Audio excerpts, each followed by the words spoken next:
Welcome to Flosstube and Variety Show number 109 on March 15th, 2024. Wow, I almost said 19 something. Don't know why my brain is in the past. Beware the Ides of March, they say. Yes, well, I don't feel that there's any particular risk today. So this is good. Welcome to all of you who are returning visitors to the channel, and to those of you who are new, welcome. I think that it's still possible I'm getting some new viewers from the Queen City Sampler Guild because of the newsletter that came out at the beginning of the month, and I look forward to meeting some of you at the May event with Nicola Parkman. I think many of you will be attending that. Okay, Flosstube means cross stitch, and Variety Show means something else, and we'll find out what that is in a bit. Cross stitch first. A. Robson, 1897. I feel like I'm close to a finish on this. I worked on it a fair amount. I finished the border, the outer border. I put some more letters and numbers in. I'm sorry there's that big crease for my hoop, but I think you can see it. And that Y down at the bottom was weird because it was attached sort of to the green part of that outer border. And I decided I would just go ahead and stitch it while I was there. So I did, and I think it's a strange looking letter. I think even in context, I mean, in context, it looks a little better. You can tell it's a Y instead of a strange collection of lines.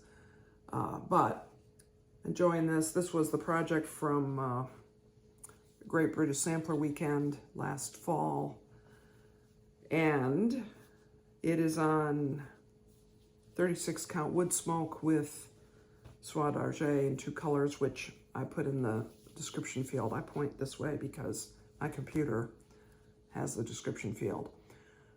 I could probably finish this even within the next few days, but I might save it to take on our trip that's coming up. And I'll tell you more about that in a future week. This is Jane Thompson, 1838. Almost said 1834. Something else I'm doing is 1834. Jane Boyer, another Jane. Anyway, Jane Thompson, The Scarlet House. This was an exclusive through Homespun Sampler, something or other. This is 36 count Sleeping Bear and NPI silks. I finished that Jane Thompson marked this sampler age, how old? 9 in 1838. I finished that. I finished the border up there. Below those words are some flowers, a flower border there. And then next is the verse, which is the Jesus permit thy gracious name to stand verse, which is fairly common on samplers. And I'm going to dive down into that next, I think, as well as continue to do the flowers around the edge. I made a lot of progress on this during the month of February when there was the snowball fight challenge in Semi-Sane Stitchers Facebook group. And that ended, and therefore I haven't made as much progress, but that's all right. Jane Boyer, of course, is my daily companion. If you've watched other videos, you know that Leslie, my friend Leslie, is charting this from a sampler in the collection of the LeRoy Historical Society in LeRoy, New York, and I am stitching it. And I keep making, I feel like, very good progress on it. So the top is done up to, there's only 2 more lines of alphabets and numbers and things in that top section. And then we get to the section that's almost all over one. So I finished the first horizontal border of the over one, finished the first line of the Jesus Permit Thy Gracious Name verse, which is in the sampler as well. So I have just 2 lines of alphabets in the regular stitching and the outer border in the regular stitching. And then down here at the bottom, these 2 bows are regular 1/2 stitching, and the rest of what you see is over 1. And so I'm using Soie Surfine for the over 1, which is essential. And I just think it's really precious. Leslie and I've been working on the chart. I think what she sent me this morning is correct and final. And I'll say that it's probably pretty correct and final in terms of what I'm going to stitch, what we're going to call the model stitch. It's possible that in the course of stitching, I'll find something, or she will be looking it over and find something that we think should be changed when you compare it to the original sampler. But I'm pretty sure that I'm going to stitch what I have now, because I feel like I'm in the last stages of it. So it's going to be very minor differences or corrections, if any. From this point, I just need to soldier on. Well, soldier on makes it sound like it's not pleasant. It is very pleasant. So carry on. Yeah, don't know.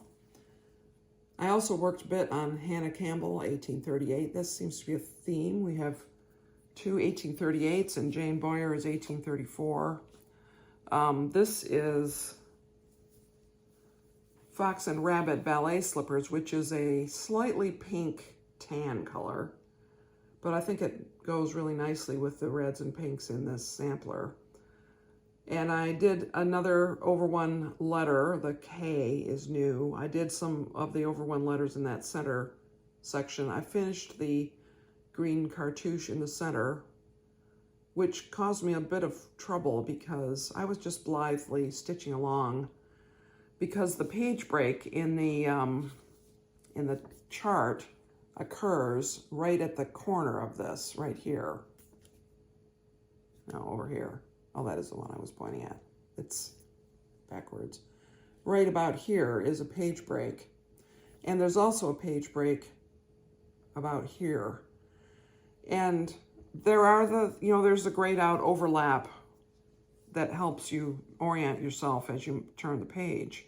But this is a diagonal section, and it's not completely regular. For instance, this version of it, it's a diagonal string of X's, and then off of it are little 2X leaves or something. And the 3 sides of it are completely regular, where those little sections of 2 X's, 2 crosses, they match each other. And on this side, they don't. They're offset. So she made a mistake and carried on. She didn't pull it back and restitch it. She just carried on with it being wrong.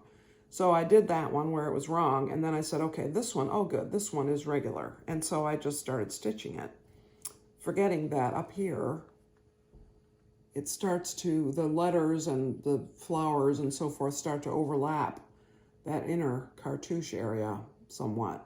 So I pulled it back a few stitches, and then I had to count, and I ended up actually stitching it from this center fold, because I just could not make my brain focus on the chart. But I got it. It is correct now. So that's where I am. You can see there's some green stitches missing over on this side of that inner cartouche that make room for the flowers that go on that viney thing that goes across. So my plan is to finish the outer cartouche and to finish everything that's inside the inner cartouche, which is some more over one letters, some over one digits, and some flowers. And that I hope to do in the next couple of sessions that I work on this. And then finish the outer cartouche, the diamond shape, so that I will be able to place the larger letters in there, having enough landmarks to count from. I enjoy this. Next is going to be, I feel like I could easily focus on this, and maybe I will when I finish Jane Boyer. Maybe that will be my next focus, although I also am loving Jane Thompson. And there's a mammoth house in Jane Thompson in the lower section, so I don't want to ignore that possibility.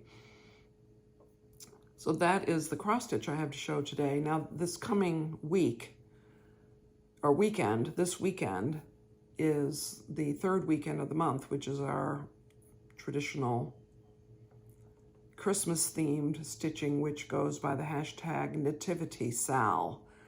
And I know a couple of you have mentioned that you might join in on that. A couple of you have joined in on that.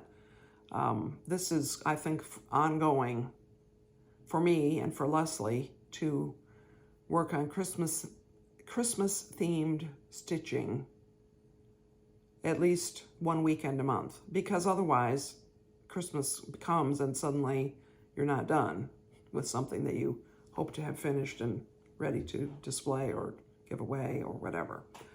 So I'm working on that piece, Bethlehem, which is a horizontal landscape image. You can look back a few videos to see it in prior videos, or you can just wait, and next week I'll show you what I've accomplished this weekend, or check out Instagram. It doesn't have to be religious themed. It could be Santa Claus or figgy pudding or holly decorations or whatever. It does not have to be religious themed to count for Nativity Sal. The idea of stitching Christmas all year long seems pretty wise and fun, frankly. So that is for sure one thing I'll be doing this weekend. It's also the Sudoku Grand Prix round 3. So I'll be finding 90 minutes to do that, and I'll let you know next week how I end up doing. The instruction booklet was released Monday, I think, and I looked at it and thought, there's some puzzle types I'm not familiar with. But that's all right, because I think there are 12 puzzles this round, and I only ever attempt 4 or 5 of them, so any that I'm not familiar with, I can just leave alone and do them after the fact when I'm not under the time pressure. That's what I try to do. So those are just a couple of topics of random interest. So the other thing I'm going to talk about is the Carolina Tar Heels. Last week I was telling you that we were about to play Duke for the second time, which would have been the night after the when my video went up, Saturday last week, and we did win over Duke. Very satisfying. We like to say that a good day is when Carolina wins, a good day is when Duke loses, and a superb day is when Carolina beats Duke. So that was a superb day last Saturday, and the ACC tournament Atlantic Coast Conference, which is a crazy anachronism now because we have teams that are not anywhere near the Atlantic Coast now. But the Atlantic Coast Conference ACC tournament is going on now, men's basketball tournament.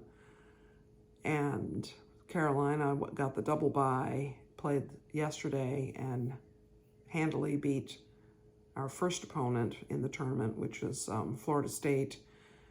And last night, Duke played their first game in the tournament. They played against NC State, who was an underdog in the game, but managed to win. So I have never cheered so hard for NC State as I did last night. And Duke plays very well. Duke, it is good for the ACC, and it's good for basketball, really, for Duke to have a good team. It really is. as much as we, in varying degrees of seriousness, will say that we hate Duke, we don't really. If we really get down to it, we need Duke to be good. And I believe that, and I want Duke to be good. I just don't want them to be good when they play against us.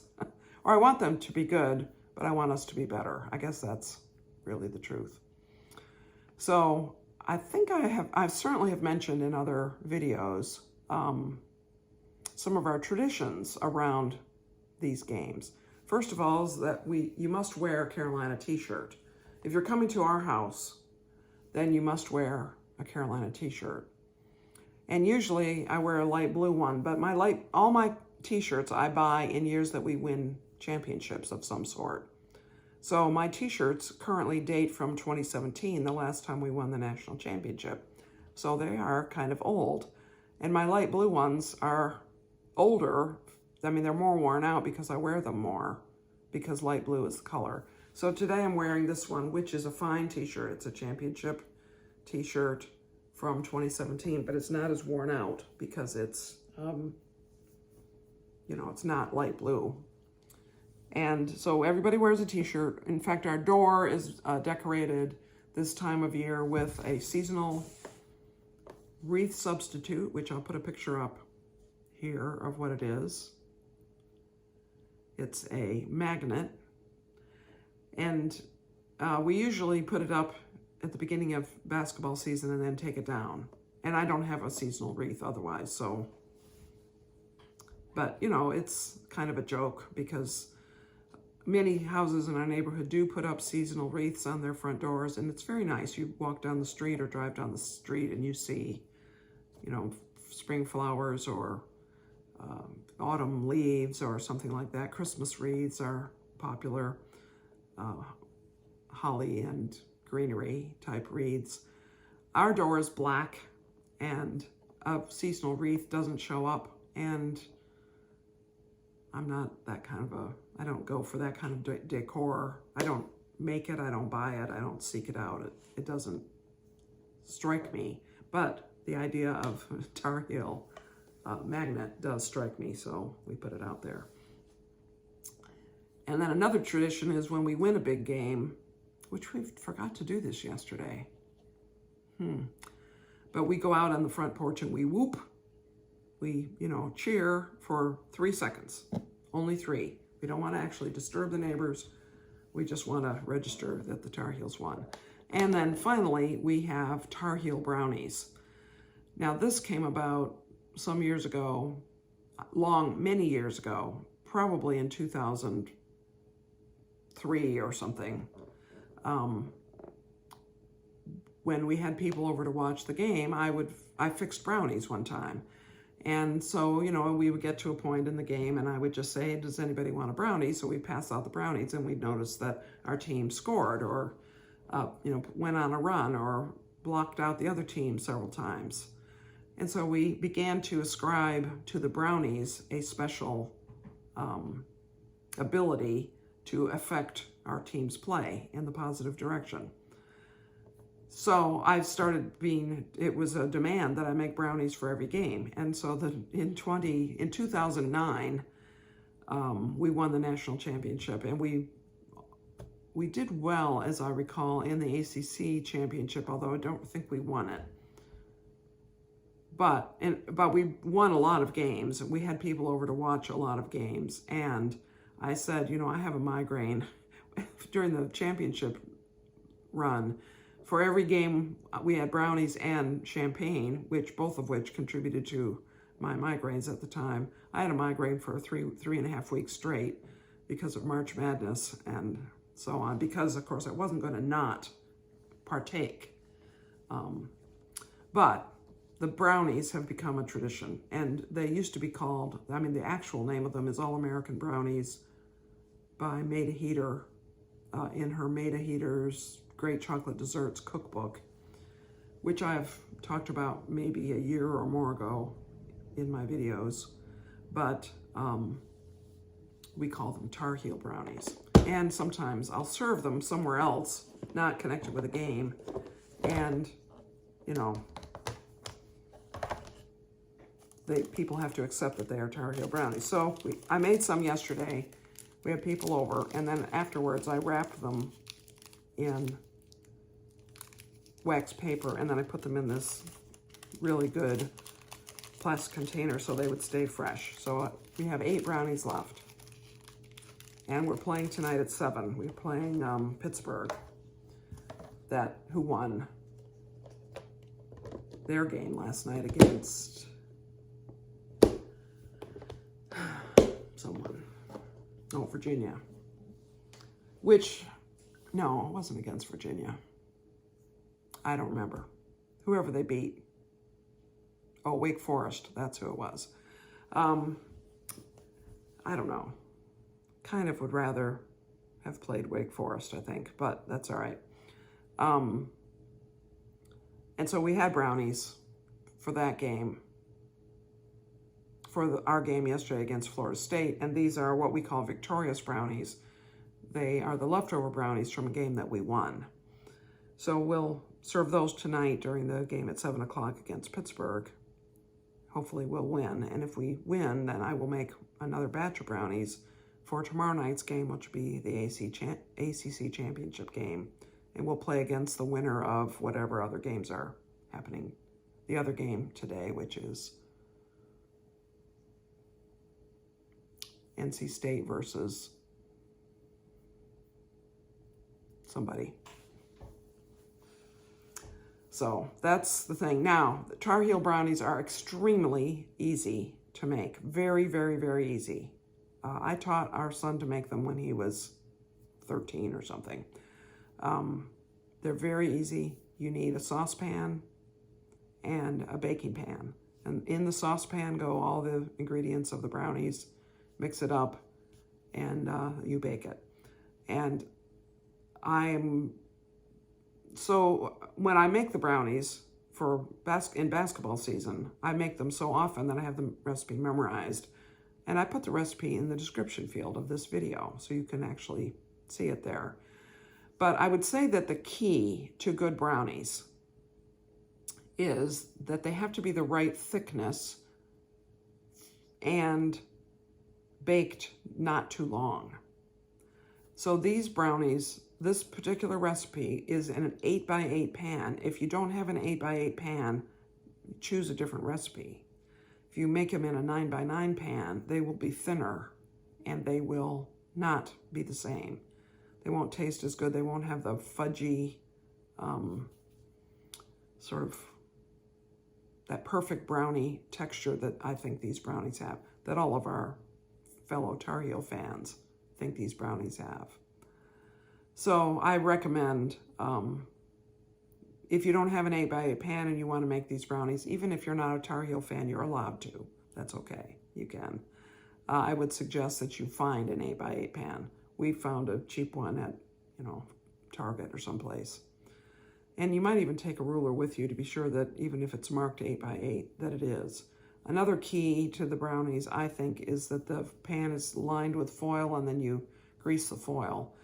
That, I think, keeps the edges from getting burned, but they still have that little bit of crunchy extra oomph to them.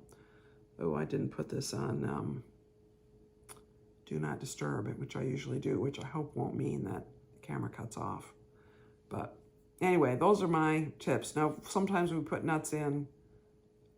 Lately, we haven't been because the people we have coming have varying taste in nuts. So some people prefer pecans, some people prefer walnuts, some people don't like nuts, some people are allergic to nuts. So lately, the past year, I haven't put nuts in them. And they're delicious without the nuts. They're especially delicious. In my opinion, the best ones are with walnuts. A very close second is with pecans. They're just wonderful, wonderful brownies. So feel free to make the brownies if you have no team in the NCAA tournament over the next few weeks and you want to make the brownies in the, I'll say, proper way, in the authentic way, then you could root for the Tar Heels while you eat them. If you do have a team and you want to appropriate these brownies for your team, as long as they're not playing against the Tar Heels, I think they'd probably work. I think they'd be efficacious. And then one last thing, and again, I've said this before on videos and nobody has remarked. I hope that I'm not about to offend anybody who comes from a liturgical church background. But when we pass out the brownies, I will have a napkin, pile of napkins in one hand and the brownies, and I will say to the recipient, "Go Heels." And the correct response is, "And also with you." And so I go around the room and ritually present brownies to each person, and then we eat them, and often, more often than you would imagine, our team does better after we've eaten the brownies. It's crazy. I know it is. I know it's crazy. Woody Durham was a famous basketball announcer for the Tar Heels, and he used to say, you know, at the critical moment in the game, he would say, "Now's the time, fans. Go where you go and do what you do." In other words, whatever superstitions you have that you think are going to affect the game, now's the time to get them going, because we're ready. We need you now. So that was always fun. So what else is going on? Nothing.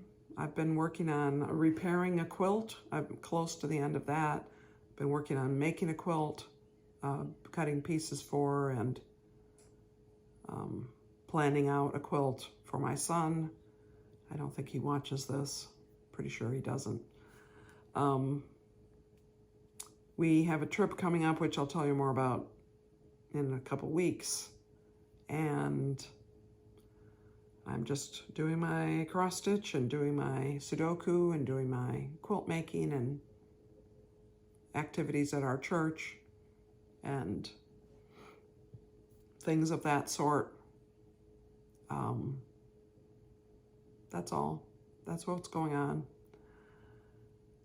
I will be here next week at similar time, sometime on Friday. I'll make a video.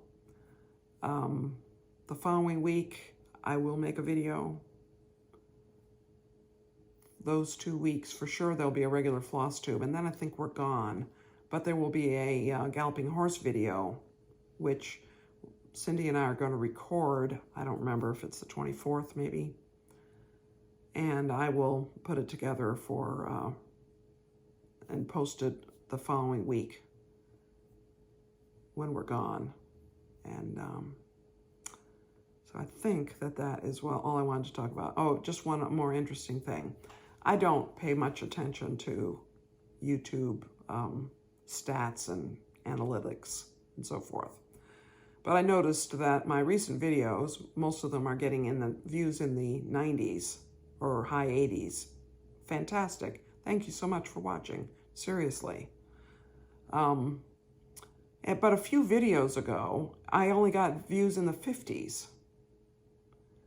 And the only thing that's different about that video compared to other videos surrounding it, where I got views in the upper 80s or the 90s or even over 100, was that it was less than 30 minutes long. And I sort of wondered whether there's something about 30 minutes, which is some sort of a milestone in the YouTube algorithm in terms of it suggesting videos for you to watch, for people to watch, which I just thought that's interesting. I'd never really noticed that, and it may be purely coincidental. It may be that it was a weekend that there was something big going on and nobody had time to watch Flosstube. Who knows what it was? I don't, for sure. So I think you can plan that my videos are going to be 30 minutes coming up, even if I have to pad them out with extra stuff, which you might suspect that that's what I'm doing right now, which isn't exactly true. I was just going to let you know that I'm going to probably have 30-minute videos, and I'm now 30 seconds away from this video portion being 30 minutes. But I do appreciate you watching. I love your comments. It's fun. It's very fun for me to make these videos. And really, as I watch other videos, other Flosstubes, I think that the fun of making the video and interacting with the viewers is why all of us do it. So thank you very much for being part of Flosstube Nation and being a viewer of my videos and all the other ones that you watch.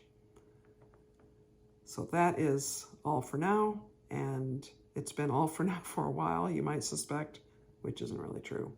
But I do appreciate you watching, and many blessings to you, friends.